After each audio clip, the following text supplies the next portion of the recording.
मोदी जी जिंदाबाद, भारतीय जनता पार्टी जिंदाबाद, भारतीय जनता पार्टी जिंदाबाद। मेरा सौभाग्य है इंदिरानगर विधानसभा क्षेत्र के इस चुनाव अभियान में झाकर का आने का अवसर मिला। मैं पूरा छत्तीसगढ़ घूम रहा था, बस्तर भी गया, सरगुजा भी गया, बिलासपुर भी गया, मुंगेली गया, और मेरे मन में एक बात जरूर बसा हुआ था कि छत्तीसगढ़ के चुनाव को 100% विजय प्राप्त करना है, एक बार उसको झाकर पारा जाना पड़ेगा। और ये झाकर पारा है, डॉक्टर रमन का उद्धार नहीं हो सकता, छत्तीसगढ़ का भला नहीं हो सकता।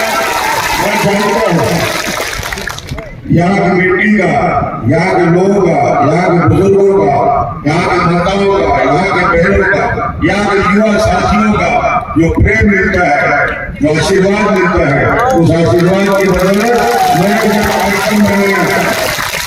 यहाँ के हमारे कार्यकर्ता आए मेरे पास, बोले विंध्यानगर चलना है।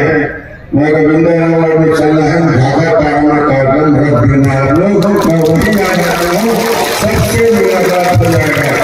और मुझे खुशी है इतनी बड़ी संख्या में आप सबकी उपस्थिति, चुनाव अभियान में आपका जोश खरोश उत्साह ऐसा लग रहा है कि मैं प्रत्याशी के आज समर्थन में लेकर आया हूँ।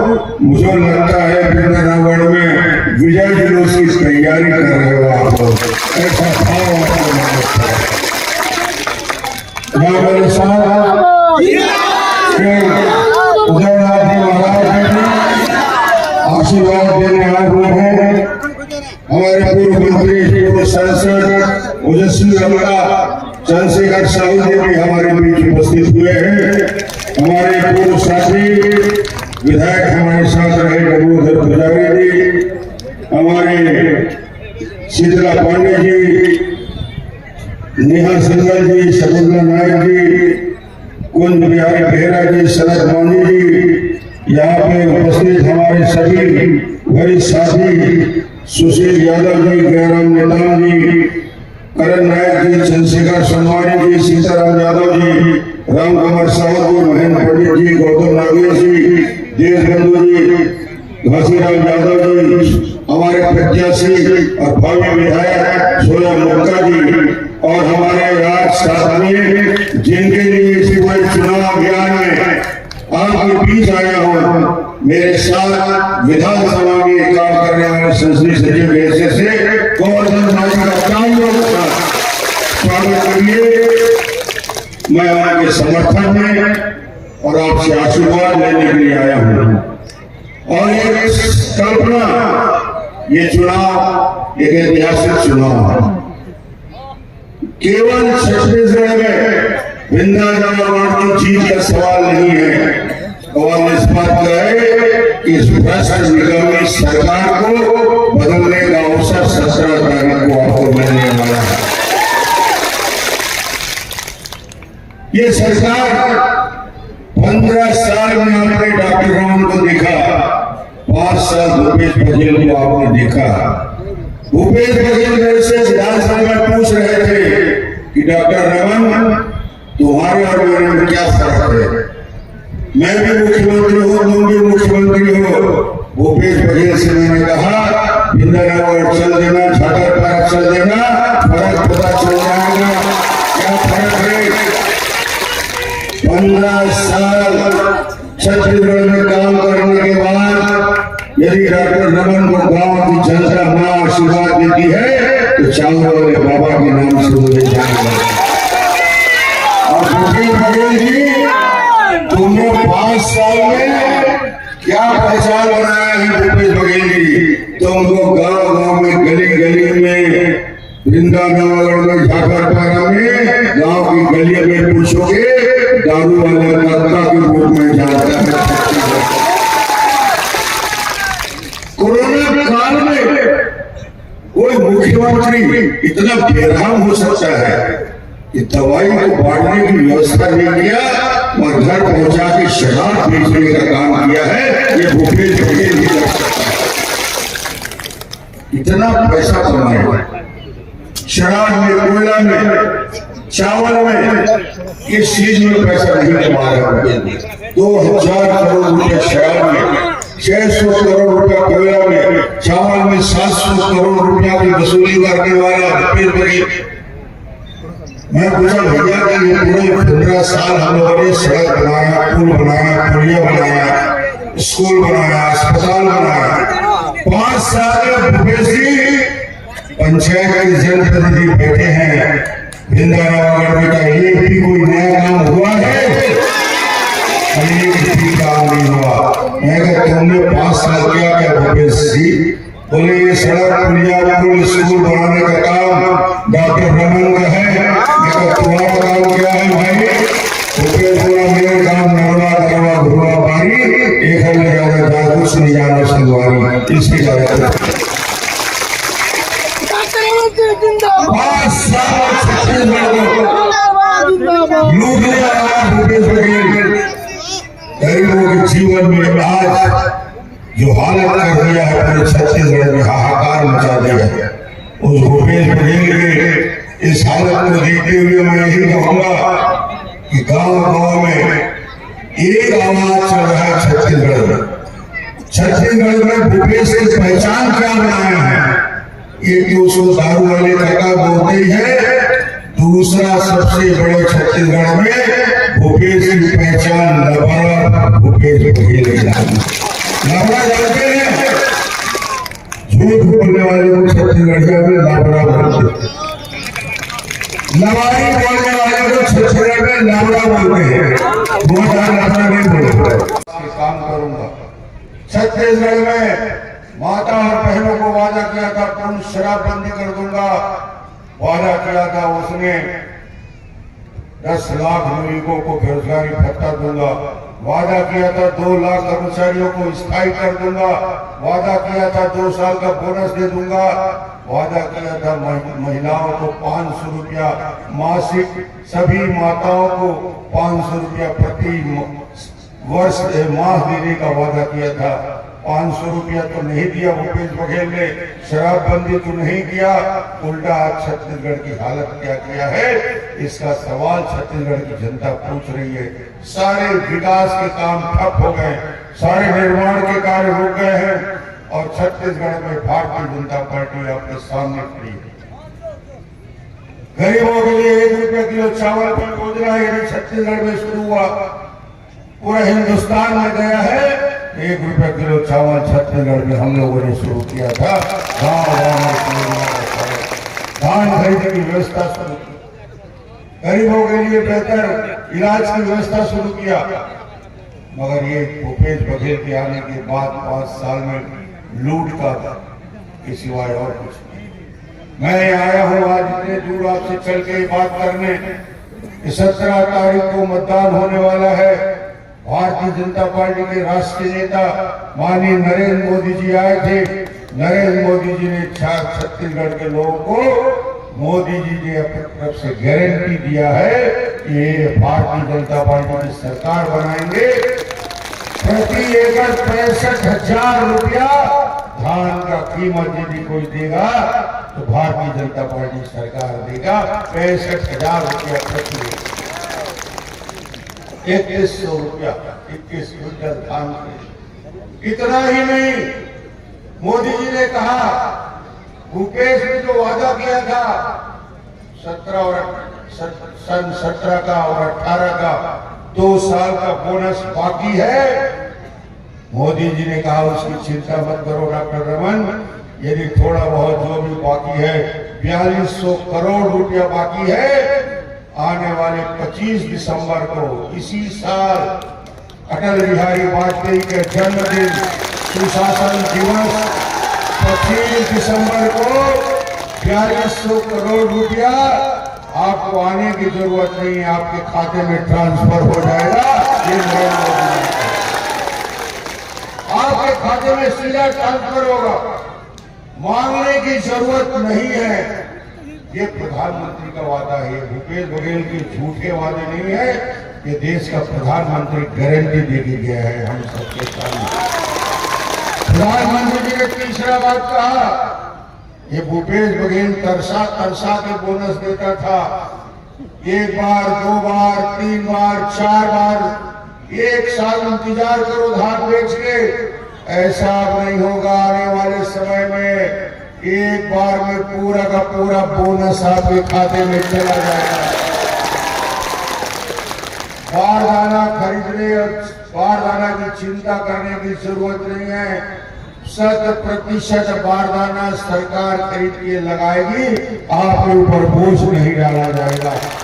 बारदाना लाने को नहीं बोला जाए।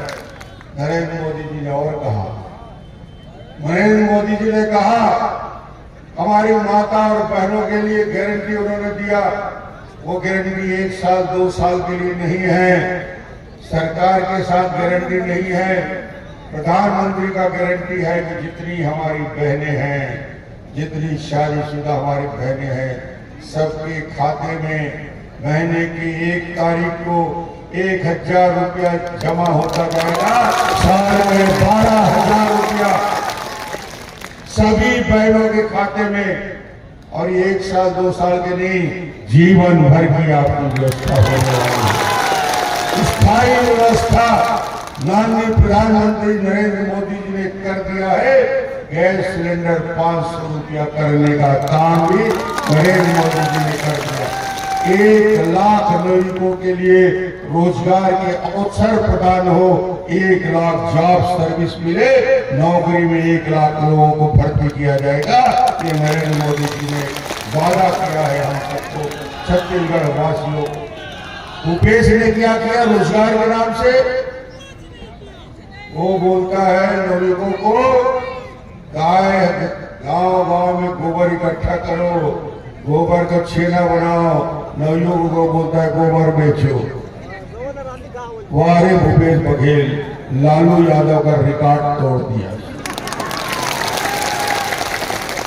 लालू यादव बिहार का मुख्यमंत्री, भ्रष्टाचार किया, चारा घोटाला, 3 साल जेल में रह गया।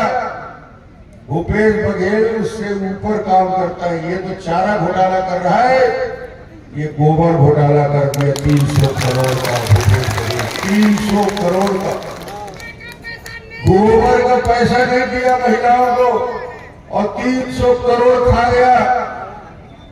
आप आश्चर्य करोगे, एक गौठान में 19 लाख खर्चा कर पाया है। 19 लाख 1300 करोड़ रुपया सिर्फ गौठान में निकाल के खा गया ये कांग्रेस के लोग। 1300 करोड़ रुपया का खबर।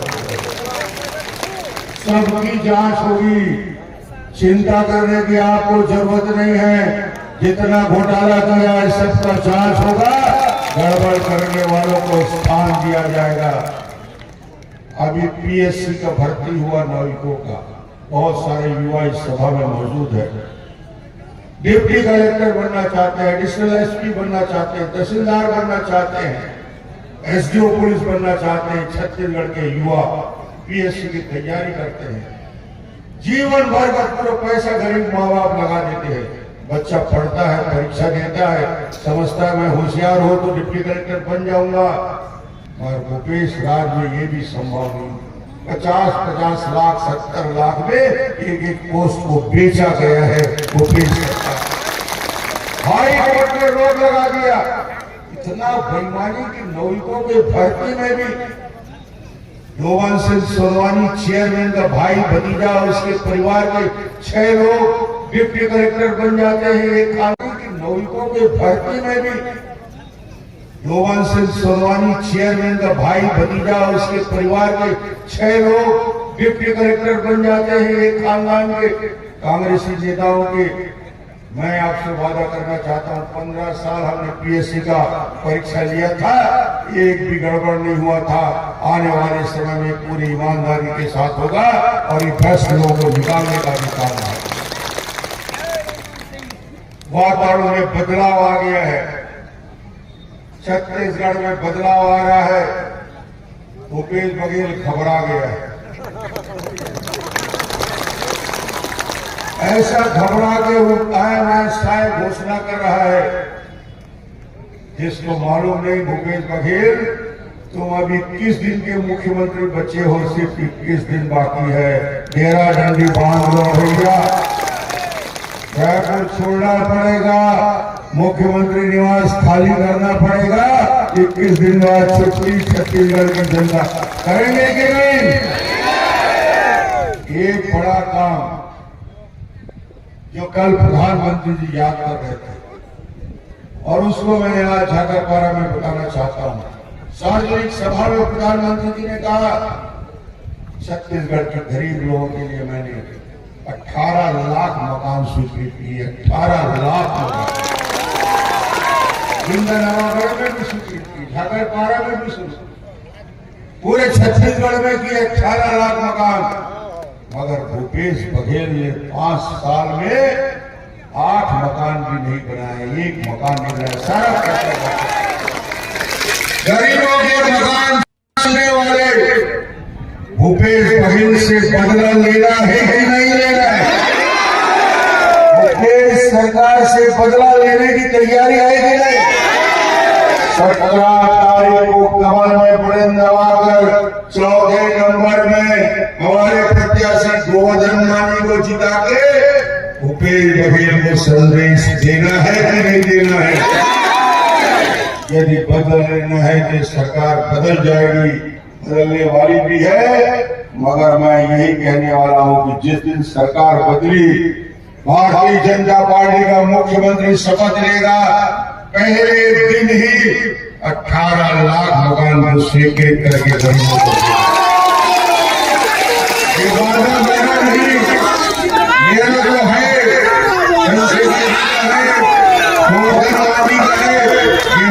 प्रधानमंत्री जी का भी है, प्यार के लिए उनकी तैयारी है कि 18 लाख गाँव अब नहीं सही हो। एक ही बार लग रहा है गाँव में, अब नहीं सही हो, अब नहीं सही हो, अब नहीं सही हो। एक बदलने का समय आ गया है 17 तारीख। अब मैं यहाँ आ गया हूँ, प्रेस वालों को रायपुर में बता दूंगा कि मुझे क्लियरेंस मिल गया है झाकरपारा में लोगों का। छत्तीसगढ़ में कमल खिलने वाला है, भारतीय जनता पार्टी की सरकार बनने वाली है। जो उत्साह देख रहा हूँ, जो भारतीय मुद्दा देख रहा हूँ, आपकी संख्या देख रहा हूँ, निश्चित रूप से मैं कहता हूँ मैं आज कुछ नाम मेरे सामने रखा गया है। इस क्षेत्र के पुराने काम जो मेरे समय बाकी थे वो अधूरे रह गए हैं। मैं आपको एक ही वादा करके जा रहा हूँ, कोई काम अधूरा नहीं रहेगा भाई। चिंता करने की पुल का निर्माण आपकी सबसे बड़ी आवश्यकता है। डॉक्टर रमन को मालूम है, ऊंचाई का काम कर्मचारियों के चिंता करने की जरूरत नहीं है। केंद्र के बराबर दिए देने का काम छत्तीसगढ़ की सरकार करेगी। कर्मचारी भाइयों को 7 शब्दों में मैं बता देना चाहता हूँ, यहाँ के महाविद्यालय की कल्पना आपके मन में है। कितना कॉलेज खुला हो भाई आपके एक बज गया, उसको भी करेंगे। सुपीरियरा में आज भी डॉक्टर नहीं, भवन नहीं, पानी की व्यवस्था नहीं। जो छोड़ के गए थे वो जहाँ का तहाँ पड़ा है। चिंता मत करिए, सभी याददाश्त में है, सभी जानकारी में है। इन सभी कामों को पूरा करने की जवाबदारी मेरे ऊपर आप छोड़ दीजिए। बाकी काम 17 तारीख कमल में फिल्म लगाओगे। हमारे प्रत्याशी गोवर्धन मांझी को भारतीय जनता पार्टी को पसंद करें।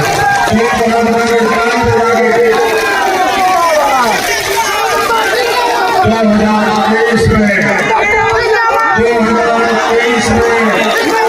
छत्तीसगढ़ में भारतीय जनता पार्टी की सरकार बना रहे हैं। आप 2024 4 महीने बाद लोकसभा का चुनाव भी आ रहा है।